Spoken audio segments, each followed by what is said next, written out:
Okay, so things to study for tomorrow. I'll write it on the thing. No, I'm good. All right. First thing you need to talk about we need to talk about are Lewis dot structures. That was bad. Yeah, I can play it.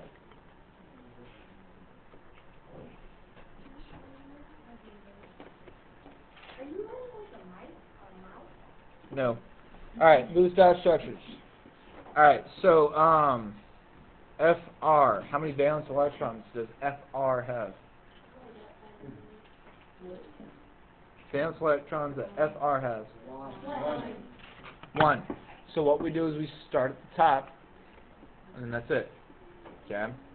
So in this case, it's 1, and you go around clockwise. So let's look at S. How many valence electrons does S have? 6. So I start at my top. I do 1, 2, 3, 4, 5, 6. What's up? You good? You sure? Okay. Okay, what's up? I don't understand on HE, why when worksheet everyone goes the wrong one. Yeah. How many electrons does He have total? 2.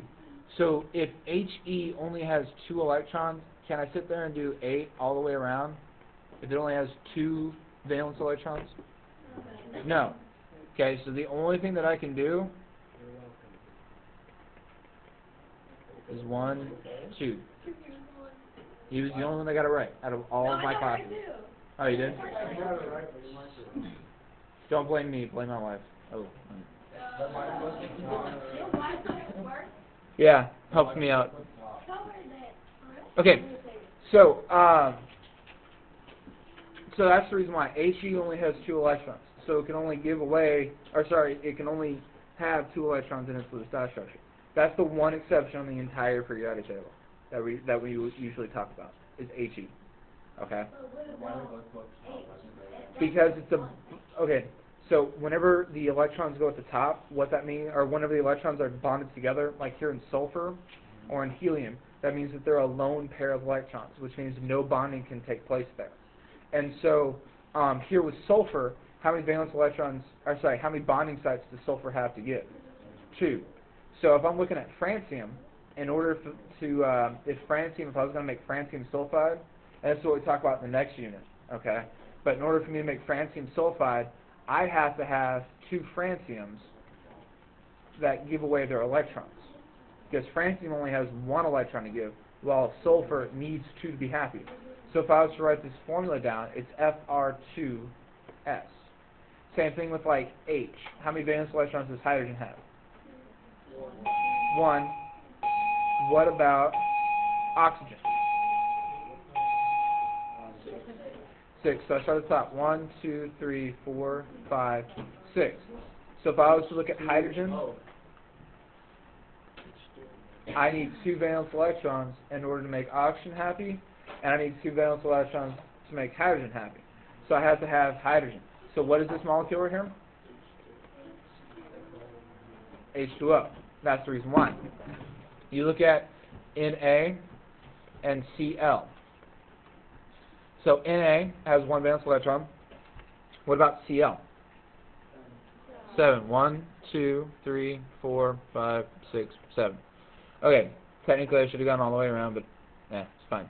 Alright, so I have 1 valence electron from sodium. So this guy comes down here. Alright, so what I end up having is Na dot and then Cl. So what's the formula for salt? Because I only have 1 of each.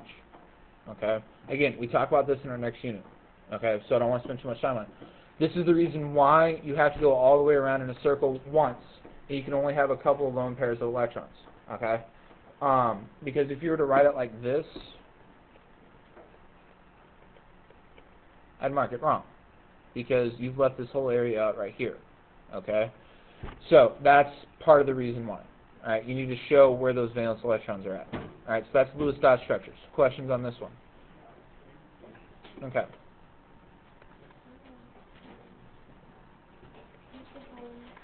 So Alright, moving right along. You understand I can't edit this stuff out, right? Oxidation numbers. Wait, is this going on our list of the studies? Yes, this is still on things to study. Alright, that tells you that it's recording, alright? Oxidation number. Alright, so this is really simple. S. What is S oxidation number? -2, C minus. What is it for Cl?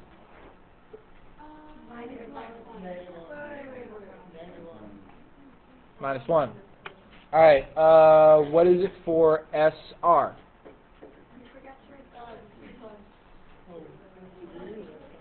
Okay. So the way that you find this is you go to your periodic table. Now if you're in this column, or sorry, this group, and then you have over here 13, 14, 15, 16, 17, and 18, you have a certain number of valence electrons in each column. You also have a certain number of charges, okay? So what is the charges going to be for, that was bad. What are the charges going to be for group 1? +1. What is it going to be for group 2? Group 3? 13, excuse me. Group 13? +3. Group 14? And then group 15? -3. What's sulfur? I'm sorry, what's group 2? Group 16. There we go. Group 17. And then group 18? 0. Now here's the deal. What is it for these guys in here?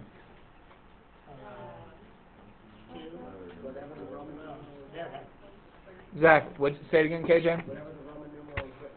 Exactly. So if I have Fe,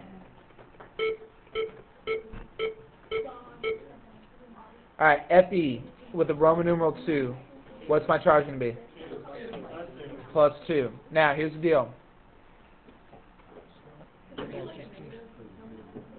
No. Now, here's the reason why. As far as I know, the answer is no. There might be for silicone. No, not for silicone.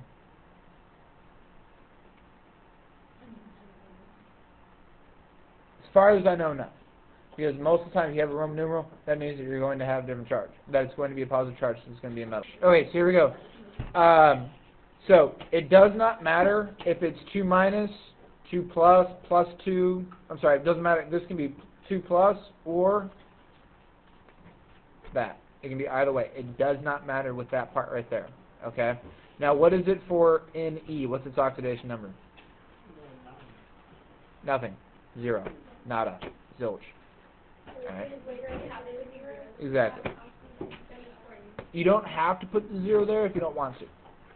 Either one of these answers will work out just fine. Okay. Alright, so Lewis-Dot structures and oxidation numbers. Those are two important things. Those questions that we went over yesterday, the energy questions, those are going to be on your test too. Make sure you study them. Here's the easiest way to do that part. All you do, you take the questions that I gave you, and then you just change up the numbers. So instead of 800 nanometers, change it to 650. Now, do like in a certain range of things, like 100 to 900? No. Just has to be there. Do all the steps that I went through yesterday with y'all, okay, for each question. Alright. The next thing I need y'all to do, this is still on stuff you should know.